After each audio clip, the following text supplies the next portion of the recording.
What is up, YouTube? Welcome to Premium MMA. My name is Hydro, aka Big Splash, and I'm here to give you my quick picks for UFC 288, Aljamain Sterling versus Henry Cejudo. Let's get straight into it. First matchup we got of the night is Daniel Santos versus Johnny Munoz.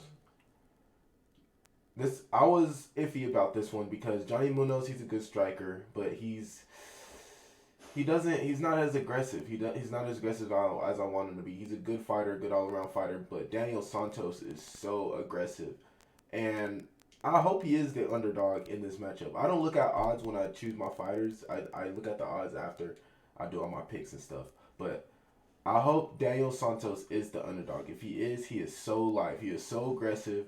His scrambling is so good on the ground. He is good on the ground. He always looks for some submissions, and he just puts that pressure. And in the first rounds of his fights, he might not look too good. He might lose the first round sometimes in this fight. But I don't know what his coaches does or his corner does, but in the second round he adjusts and he just puts that pressure on his opponents and just is relentless and aggressive. So I'm gonna go with Daniel Santos here with the pressure and the aggression. And I would say Daniel Santos is the better fighter just because he's better than Johnny Munoz on the ground. Stand up wise, Johnny Munoz is a little bit more technical, I'll say. He stands on the back, he tries to counter you, but Daniel Santos has a chin, and he doesn't mind getting hit to get his shots in. So yeah, I got Daniel Santos in this matchup.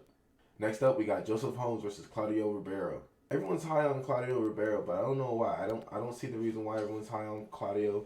He keeps his chin in the air. He swings just straight hooks. I never really see him throw straights. Joseph Holmes, on the other hand, Joseph Holmes is not really, to me, he hasn't impressed me in his fights, really. He's gotten finishes, but other than that, his striking is basic, which is not a bad thing. It's actually good because he uses his jab really good. He has a great jab, and he throws his 1-2 good. He keeps his head moving.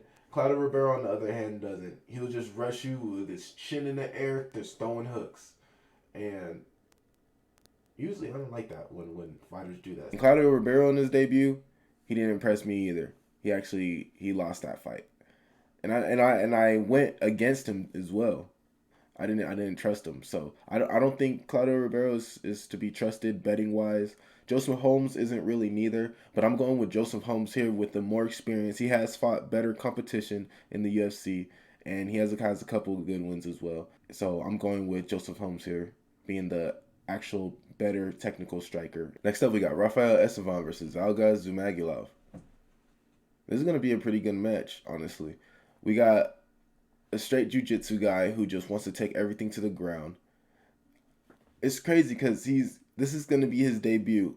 And in his Dana White Contender Series, he was getting hit and he was shooting for takedowns. I think those strikes per landed, the 6.47, the 6.5 striking landed per minute, that was all from the ground because he took his opponent down, and which is just relentless, just ground and pound, also looking for submissions. So that's what Shalgas guys has to be cautious of and aware of.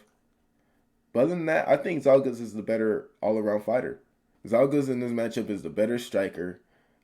I would say better wrestler because he knows how to wrestle. He has that in his back pocket. But he does like to stand and bang. He likes to fight. He likes to strike.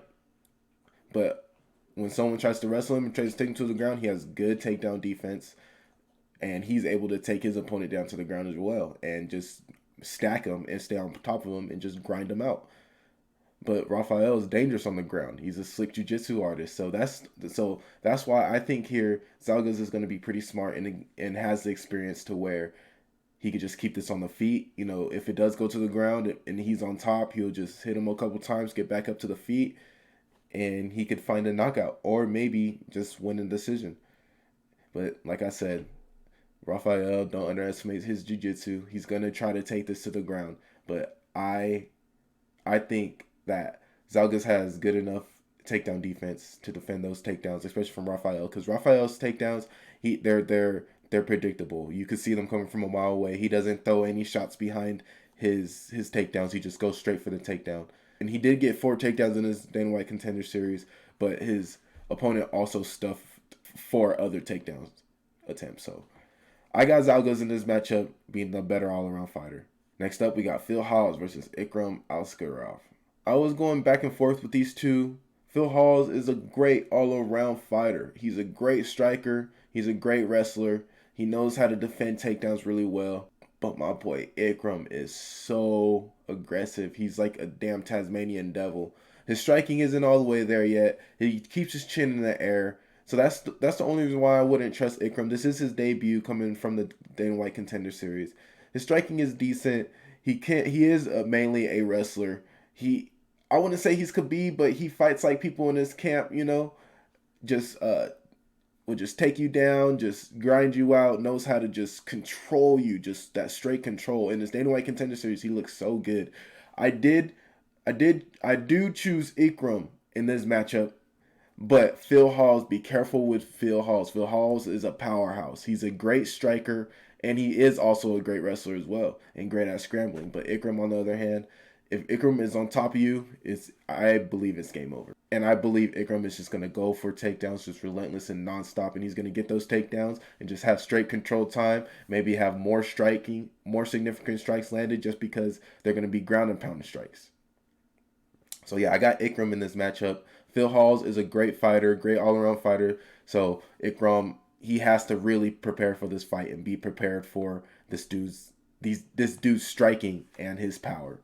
But I do have Ikram in this matchup. Next up, we got Khaos Williams versus Rolando Bedoya. Rolando Bedoya is a good fighter. He's coming from the FFC. A lot of those fighters, they're decent, they're good. Well, a lot of them haven't been winning their debuts. I think, actually, Fernando something, he just fought last week. He's from the FFC as well, and he got a finish over Julian Erosa. So yeah, those fighters are pretty good over there in the FFC. Rolando Bedoya is from the FFC. The footage I saw of him, it was actually really nice. His striking was good. I wouldn't say he has a chin, but he's tough. He did get knocked down, but he was able to survive. He did not give up. He went for the takedowns, got his opponent down, and was just out wrestling him, ground and pounding. But his striking could be better. He throws a lot of leg kicks, which is pretty nice. And which he tries to keep his distance sometimes, especially against a good striker. And he's going to have to try to keep his distance against Khaos Williams. Khaos Williams is a good all-around fighter over here. He's a good striker. I wouldn't say good striker. He's a decent striker. I would say he's a decent striker just because he's not as technical as I want him to be. Khaos Williams could be, if he was more technical, he'll be so good. He'll be a knockout artist. Probably be in the top 10, top 5 right now. But he throws them loopy hook shots. He doesn't use his jab like he should, or he doesn't use his jab all the time. But he is, other than that, I would say he does have a chin. He does get hit a lot, kind of, sort of, but he does land more than he gets hit. So I got Khaos Williams in his matchup, especially, I think he's going to defend Rolando's takedowns, because Rolando, his takedowns, all he did was just throw a jab and then go for a takedown, and those are pretty predictable. His opponent was able to stuff a few takedowns. But like I said, the only time he did get a takedown was when he was hurt, which was pretty impressive. Shows that he is a dog. But Khaos Williams is a dog too. He's so relentless. He's aggressive. I think Khaos Williams, the more aggressive fighter, has the more experience and has fought better competition. So I got Khaos Williams in this matchup. Next up, we got Kennedy Nzechukwu versus Devin Clark. I have Kennedy in this matchup. Devin Clark, he has been doing so good lately. He's been proving me wrong. I went against him in his last fight, and he actually won his last fight and looked good doing it. He looked so aggressive and was just relentless. But I don't think he has the chin. I think Kennedy in this matchup will be able to defend Devin Clark's takedowns, because Devin Clark, he's gonna wrestle this dude. He's gonna take this guy into the ground and try to control him. Kennedy has hands. He has good hands, and he has power. He always gets his opponent in the second round. In the first round, it looks like to me he just is outpointing him. He is trying to get the knockout as well, but he's also filling them out. But in the second round, he's just all out. Just he's a fighter, and he has an 83-inch reach. He is so long. He is 6'5" and so tall. Devin Clark, he's gonna have a problem with Kennedy here. Kennedy, he's a good all-around fighter. His wrestling, when the times I did see him on the ground, it's not impressive at all. He does not have a ground game. It's hard for him to get back up. He gets back up literally at the last minute of the round when it ends. He's able to survive on the ground, but he's like a turtle. He's one of those guys when it comes on the ground. But his striking is magnificent, and when it goes to the later rounds, he's able to put his opponents away. So I got Kennedy in this matchup, but Devin Clark is nothing to be played with. He's no joke. He's actually a really good fighter in the light heavyweight division, but I think Kennedy here is the better fighter. And Devin Clark is going to try to strike with him for a little bit. And if Devin Clark does try to strike with him, that's a bad idea for Devin Clark. But so yeah, I got Kennedy in this matchup. Next up, we got Drew Dober versus Matt Frevola. This is going to be a really fun matchup. I got Drew Dober in this matchup, but Matt Frevola, he is a dog. He's so aggressive. But Drew Dober has the best chin in the UFC, and I think Drew Dober is gonna get the finish here over Matt Frevola because Matt leaves his chin in the air too. He thinks he is a brawler, so he throws him loopy shots. He's not as technical as Drew Dober. Drew Dober is a technical fighter, also keeps his chin in the air, but he relies on his chin, and his chin is to be trusted. I don't see Matt Frevola finishing Drew Dober here at all. I see Drew Dober finishing Matt Frevola for sure. Because Matt Frevola is just going to try to dog fight with Drew Dober, and that's a bad idea. Drew Dober is a dog. In the light heavyweight division, the only time he got finished was by Islam Makhachev, and that was by submission. So yeah, I got Drew Dober in this matchup being the better all-around fighter and being just the better striker. This matchup is going to be a dogfight, a strictly stand-up fight. And I think Drew Dober here is the better striker, so I got Drew Dober in this matchup. We got Gracie versus Charles Jourdain. This is going to be a pretty cool fight for Charles Jourdain to get a win back, especially over that loss from Nathaniel Wood. I had Nathaniel Wood in that matchup. I already knew Nathaniel Wood was going to outclass Jourdain. Jourdain, he's a decent fighter. He's decent in the striking, and his ground game is all right. He at least tries to get back up to his feet, and his guard game is, I wouldn't say it's active, but he keeps his opponent in full guard. He doesn't let him pass him to mount or anything at all. Gracie, on the other hand, he is a Gracie. He's a straight jiu-jitsu dude. He just competes in jiu-jitsu competitions when he's away from the UFC. But I got Charles Jourdain being the better all-around fighter because Gracie is better on the ground, better at scrambling. We'll try to find a bunch of submissions. But Charles Jourdain here, I think he's going to outclass him in the striking because all these matchups start on the feet. So I got Charles Jourdain winning here. He's going to outstrike Gracie. And if it ever gets to the ground, Gracie's going to pull guard. And that's going to be a bad idea because Charles Jourdain, he's actually good on top. And he'll just maul and grind out his opponent, probably get back up, have Gracie stand back up. So Charles Jourdain could strike with Gracie. And Charles Jourdain is going to demolish Gracie. Probably go to the decision, but I got Charles Jourdain in this matchup. Next up, we got Marina Rodriguez versus virna jandiroba. I got Marina Rodriguez in this matchup. Virna's a good fighter, but her stand-up game is not good. She's an all-mainly wrestler, but her takedowns are so predictable. And Marina, I think her takedown defense, she'll be able to defend Virna's takedowns in this matchup and keep it on the feet and just outstrike Virna. All Virna has in the striking is a 1-2. A 1-2. She just throws the 1-2. Jabbing across. That's it. She tries to switch stance, but when she switches stance, she doesn't feel comfortable. But she tries to switch stances, but it doesn't work for her. I think Marina's gonna outclass her in this matchup. Maybe get the finish here by TKO. So yeah, I got Marina Rodriguez. Next up, we got movsar Evloev versus Bryce Mitchell. I got Movsar in this matchup. I think he's going to keep his O. Bryce Mitchell, I think he's done with the UFC. I think he's over it. He's talked about retiring, and like I said, fighters who talk about retiring and just say they don't have it in them no more, they don't win fights no more. They don't have that fire. And Movsar is a great all-around fighter. He's a good wrestler, good grappler. He looks for submissions on the ground. He's able to get back up. He's able to get dominant positions, and he's also a good striker. He's good in the stand-up. And I think here Bryce Mitchell is going to have a problem. And here in this matchup, I think Bryce Mitchell is going to have a problem on his hands. Bryce Mitchell, all he is just a wrestler. His striking is okay, it's decent. He does set up his striking. He does use his striking to set up his takedowns. But other than that, I think Movsar is going to defend Bryce Mitchell's takedowns and just control him. Maybe get the knockout on Bryce Mitchell or submission, get a finish here. Because, yeah, I don't think Bryce Mitchell has it in him no more. So I got movsar, evloev in this matchup. Next up, we got Jessica Andrade versus xiaonan. I got Yan in this matchup just because I think xiaonan is the better striker. And this is going to be a mostly striking matchup to me, I believe. But if Jessica Andrade does shoot for takedowns, xiaonan is easy to take down. And she just stays on her back. She is, like I said, she's one of those turtle fighters. Once they're on the ground, she don't know what to do. She just lays there and just waits out for the rest of the round while her opponent is just fucking her up with elbows and just ground and pounding her. But I do believe this fight is going to stay on the feet. Jessica Andrade, I think she's going to come in here with confidence thinking that she can outstrike Yan. But I don't believe that. Watching more footage, I do believe xiaonan is the better striker in this matchup. And this is going to be a straight striking matchup. And I'm going with Yan being the better striker. Next up, we got Belal Muhammad versus Gilbert Burns. I am way more hyped about this fight than the main event. I think this should be the damn main event.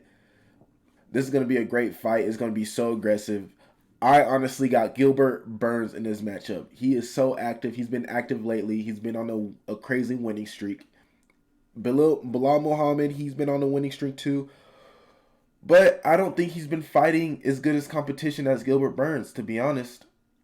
I don't think so. Gilbert Burns, he's just a great all-around fighter. His striking has gotten way better. He's been working on his striking. He's been talking about he's been working on his striking. And his ground game is just as good as his striking. He's just a complete all-around fighter. And he wants that title.